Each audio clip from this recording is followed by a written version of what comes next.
Ya, pemirsa, untuk mengkonfirmasi terkait insiden penyanderaan anggota TNI yang gagal dilakukan oleh kelompok bersenjata pimpinan Demianus Magayogi di Papua, kini melalui sambungan telepon kita telah terhubung dengan Kepala Pusat Penerangan TNI Majen TNI Fuad Basyah. Selamat petang, Pak Fuad. Selamat petang, Mbak. Selamat petang para pemirsa Berita Satu. Baik, Pak Fuad, kami ingin mengkonfirmasi apakah benar dua anggota TNI yang dikabarkan disandra oleh kelompok bersenjata telah bebas?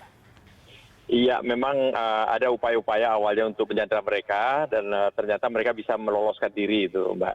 Iya. Baik, kemudian terkait dengan kelompok yang ingin menangkap dua anggota TNI tersebut, sejauh mana penyelidikan dari pihak TNI sendiri, Pak? Begini, Mbak, ya, kita akan kembalikan kepada undang-undangnya ya, bahwa di Papua itu adalah bukan daerah darurat sipil maupun darurat militer, maka semua permasalahan ini kita serahkan kepada polisi semua untuk mengusut. Nah, TNI sendiri kita konsisten dengan aturan-aturan sudah ada, apalagi adanya pernyataan Presiden bahwa Papua akan dibikin daerah yang terbuka untuk media asing, jangan sepertinya Papua itu masih merupakan daerah yang rawan, daerah yang masih banyak masalah dan segala macam. Makanya anggota-anggota TNI juga kita menyesuaikan kegiatan kita di sana. Jadi kalau dilihat biasanya kita anggota itu kalau meninggalkan pos itu pasti selalu berpakaian dinas dan berbawa senjata gitu. Nah, ini karena membuat posisi situasi itu supaya situasinya memang aman, rakyat juga tenang, tidak ada gerakan-gerakan tentara yang di sana. Anak-anak mencoba untuk menyesuaikan situasi itu. Makanya rupanya mereka masih terancam karena tidak bersenjata itu.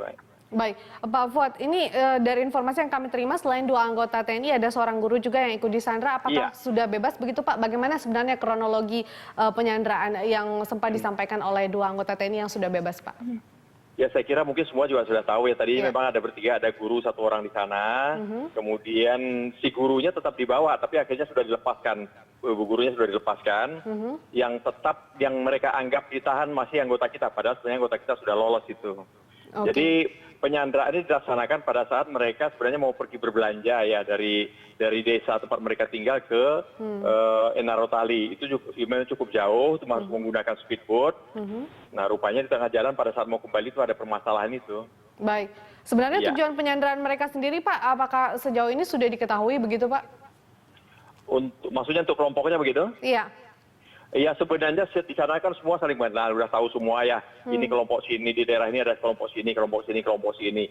Tapi kan kita sudah komit waktu itu bahwa kita akan memposisikan menjadikan Papua itu daerah yang aman, damai, tidak banyak permasalahan-permasalahan. Kita mengharapkan rakyat itu bisa bekerja dengan tenang, tidak ada ancaman-ancaman, tidak ada kekhawatiran antara bentrok antara TNI dengan kelompok-kelompok bersenjata gitu. Kita mencoba untuk melakukan itu, tapi rupanya kan di kelompok sana mungkin masih ada upaya-upaya untuk mengganggu itu. Baik, lantas dengan kondisi saat ini kira-kira apa yang kemudian upaya yang dilakukan TNI selanjutnya begitu, Pak? Apalagi kemudian di sana begitu banyak kelompok-kelompok yang memiliki kepentingan sendiri-sendiri begitu, Pak?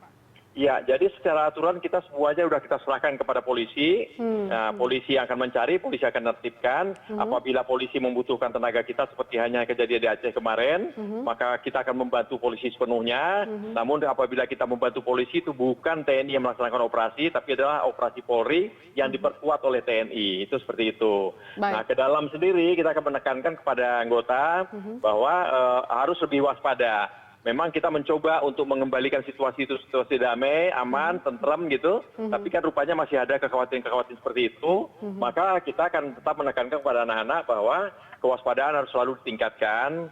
Kalau memang berjalan itu harus body system, kemudian memang harus membawa senjata, silakan. Yang penting tidak memulai sesuatu kegiatan yang dapat meresahkan masyarakat gitu.